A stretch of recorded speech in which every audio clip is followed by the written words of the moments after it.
Hallelujah. Odofo onyankopon shra bebre. No nyo kese e wakwanyine mo. Yembo mpaye. Odomfo ne mobrohumfo agya yeda wase nenso de ache yen. Enye ya modern bo na enye ya hoden eye wadom. Adom no na wo de twitwa agye. Eno nti ma adom no mfa yen emfa wasem mu nyame nkronkron. Bema yenti ase e wasem mu. E wo Jesus Christ dimo. Ena ya bompaye. Amen. Amen.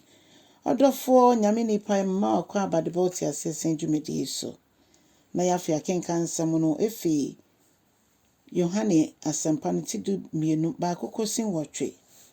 Adofo mama yenti Awurade asem Yohanne asempane etidu mienu nkichem ba ko ekosi enwotwe. Ose ebra ka enansia ma twemu da no edu no. Na Yesu Kristo eba Bethany de yenim say ye Mary ni Martha no munia Lazarus fie na sa efie hei Bible ma yeti ase wo sa John ha say na ye Lazarus fie na Yesu Kristo that time na wenyane Lazarus efie gufuo mu na eba sa no Bible show say na Martha or some said ya tene pen say bibia Yesu nesuafo ba fie ho no so osomo mo ono so na doma chede no na ne yehu ne say sa bra ne ye bra ne edidie nti eno ne ka sa osom ehu hia na ye hwe ebre ba akono an Yesu kosra omo a eno no na Martha ha ne ho ye aduane ne ade na enya bone se Martha ye aduane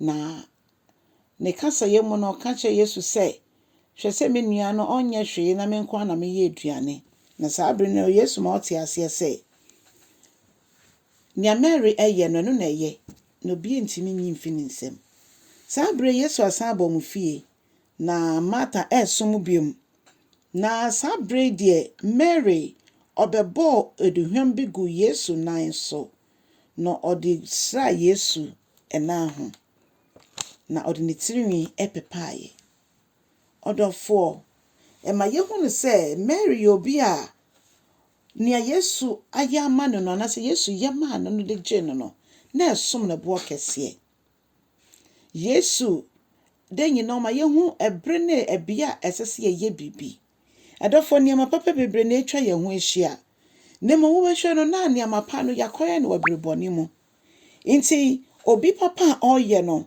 na sai kwa wie bone eno nti ye hia honhom efa ne hunumo honhom a eno no adepa na me ba be ye no me bi sanya me hum kronkron a omma me akwankyere a meti ase ntem sa honhom no se eba obi mu a se bibi se nokora no mpo nanso enye nokora na nyame nkronkron enam sa hunumo honhom so eda na di edi kire yen eni ti odofo Martha no osom ne kwan so a esan say sa brede ne yedidi bre nanso Mary sa bre na mo nso ena okobo eduhwam no ngosa no gu Yesu nan so ye na Judas Iscariot a okra omosika boto no Bible so ye kronfo ono ana ne ni bre sika enti no tumi koton Yesu no ne ni bre sika enti Bible chen says sika futuo no kra won nchen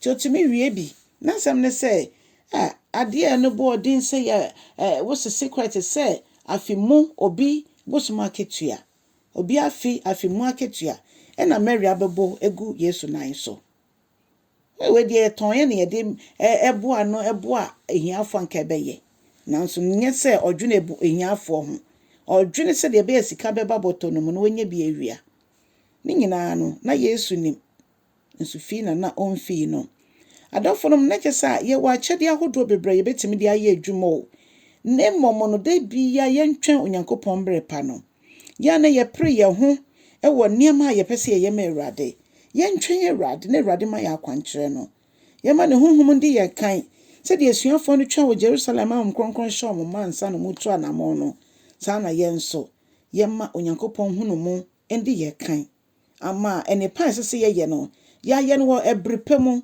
Na nkoye se enipa bi wo ho yekoya na yekonya asem da bi onyame mmoa yensa na yentumi nye enema papa no ewo ne mrepe mu. Eno nti ebrepa ne bi ni se obeche nyame asem.